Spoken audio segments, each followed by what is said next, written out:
Otep à tous, bien-aimés frères et sœurs. Les amis, pourquoi la France est en chute libre? Pourquoi Emmanuel Macron devient le président le plus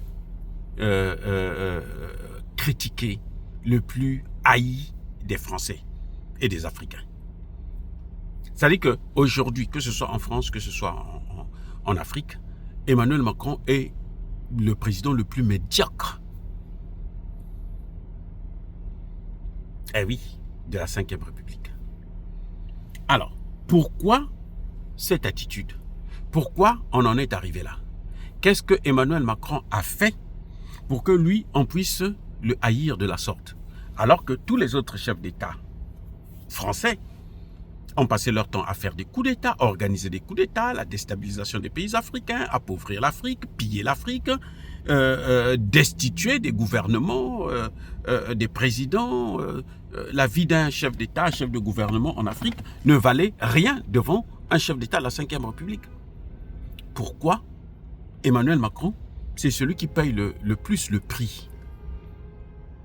Est-ce que Emmanuel Macron a massacré plus que les autres ou bien comment expliquer ça? Il y a une explication simple. C'est vrai, je vous ai toujours dit, Emmanuel Macron est le président le plus nul de la Ve République. Parce que Emmanuel Macron a un problème d'adaptation des circonstances, d'adaptation des temps ou avec le temps. C'est ça le grand problème d'Emmanuel Macron. Il a un grand problème avec ça.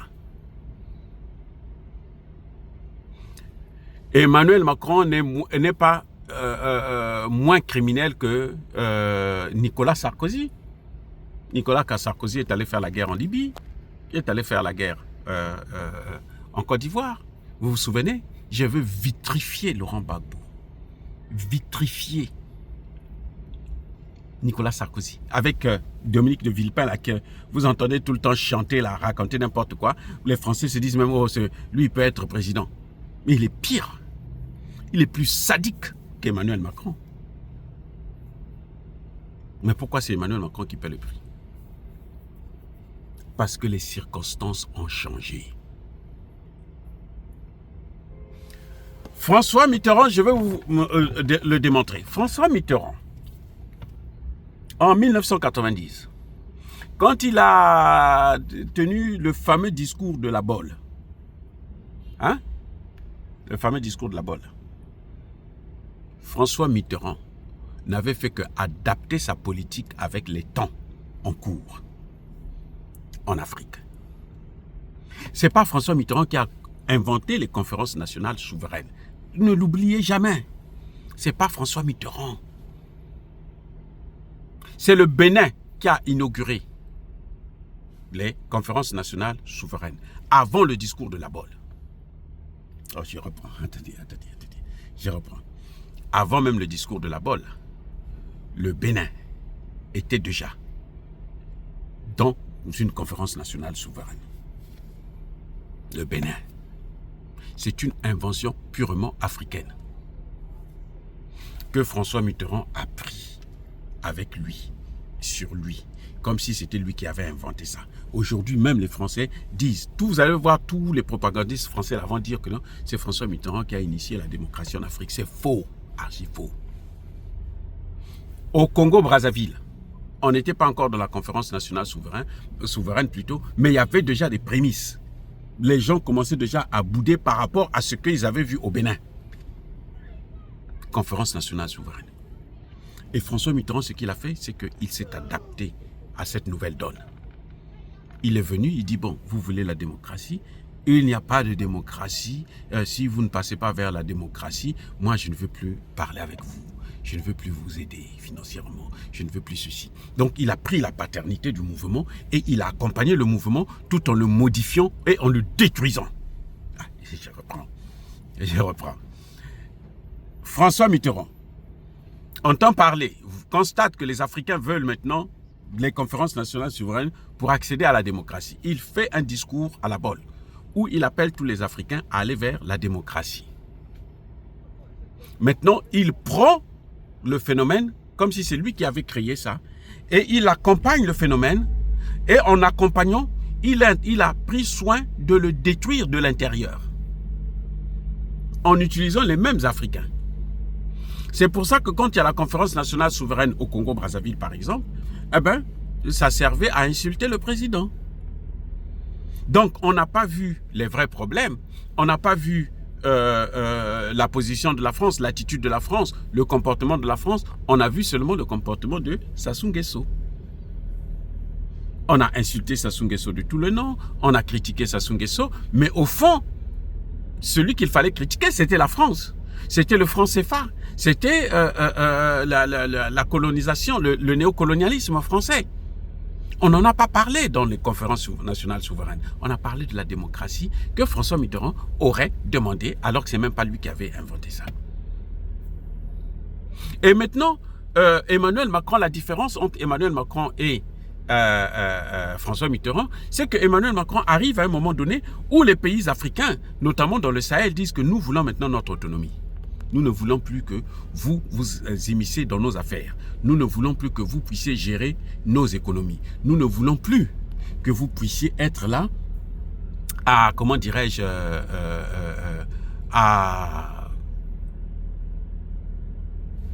comment dirais-je, à gérer nos pays depuis chez vous là-bas. Nous voulons maintenant prendre notre autonomie. Et les populations sont avec leurs dirigeants pour aller vers cette voie.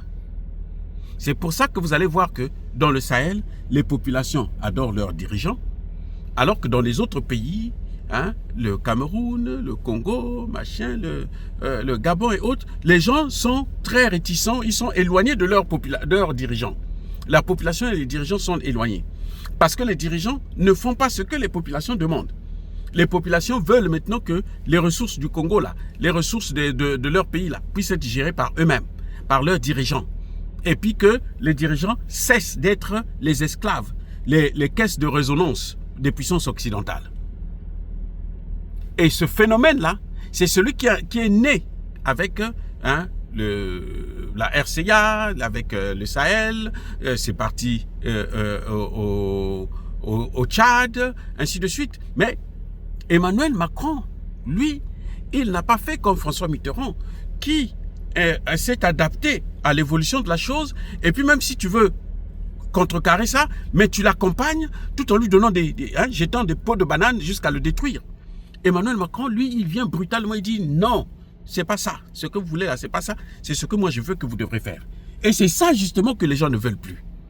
Vous avez vu par exemple pour le CFA, il est venu, il dit non, le CFA là, ce qui est pire, il crée un autre CFA et il donne le nom que les Africains ont choisi, ECO. Vous voyez, il prend même le nom. Il n'est même pas capable d'avoir un nom à lui. Non, il prend le même nom, il dit bon, on l'appelle maintenant ECO, mais ça sera toujours comme le CFA.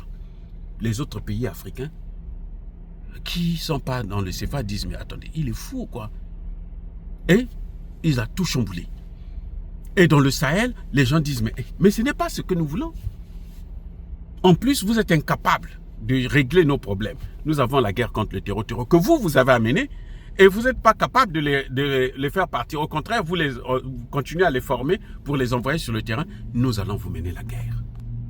Le manque d'adaptation, le déni de la réalité, cette façon de sous-estimer l'homme, l'autre. Parce qu'on a pris goût à dominer, on a pris goût à être le maître de l'autre, on a pris goût à décider à la place de l'autre. Maintenant, on se dit, il faut continuer comme ça. Tout ce que l'autre fait, on contredit. Et au fur et à mesure que Emmanuel Macron le fait, au fur et à mesure que les Africains prennent conscience et le détestent à mort. Aujourd'hui, au fur et à mesure que Emmanuel Macron est en train de faire ce qu'il... Vous voyez, la dernière fois, il a voulu déstabiliser le Burkina Faso encore une fois de plus.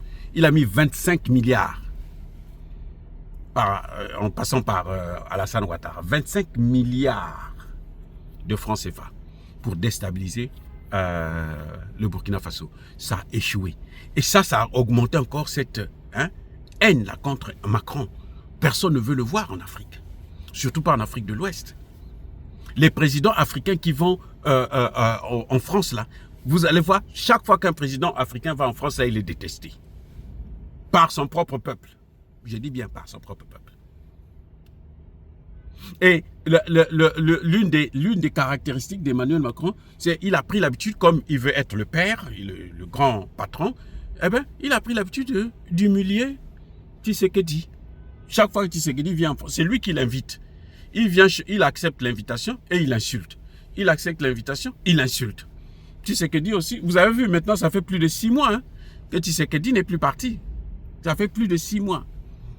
Bientôt 1 an que Tshisekedi est parti s'asseoir à Paris à la demande d'Emmanuel Macron. Pourquoi? Parce que plus il fait, il se comporte, il ne veut pas voir la réalité, plus les gens le détestent et les gens s'en fichent de lui. On se dit de toutes les façons, c'est pas lui qui nous nourrit. Mais qu'est-ce qu'on en a à foutre? Il n'a qu'à aller se faire voir. Voilà les enjeux, les amis. Voilà les enjeux. C'est ça qui fait que la France puisse être un pays qui est en train de décliner et elle n'aura même pas la possibilité de se relever. Et c'est ça qui fait que Emmanuel Macron puisse payer le prix de tout ce qu'ils ont fait depuis très longtemps jusqu'à aujourd'hui. C'est pas hier. Hein. La Ve République est caractérisée par le néocolonialisme.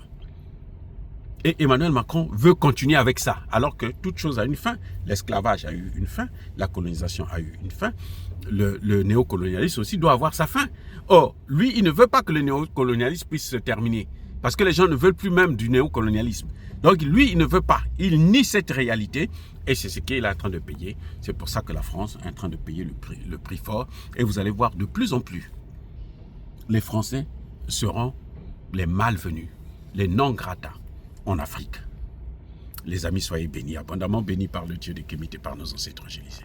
Mais que tous ceux qui persécutent le continent africain, le pillent et le déstabilisent, qu'ils soient noirs, blancs, chinois, arabes, juifs, indiens ou qui qu'ils soient maudits, punis, foudroyés, neutralisés, écrasés, effacés par le Dieu des Kémites et par nos ancêtres angélisés. Vive l'Afrique éternelle, j'ai dit et j'assume.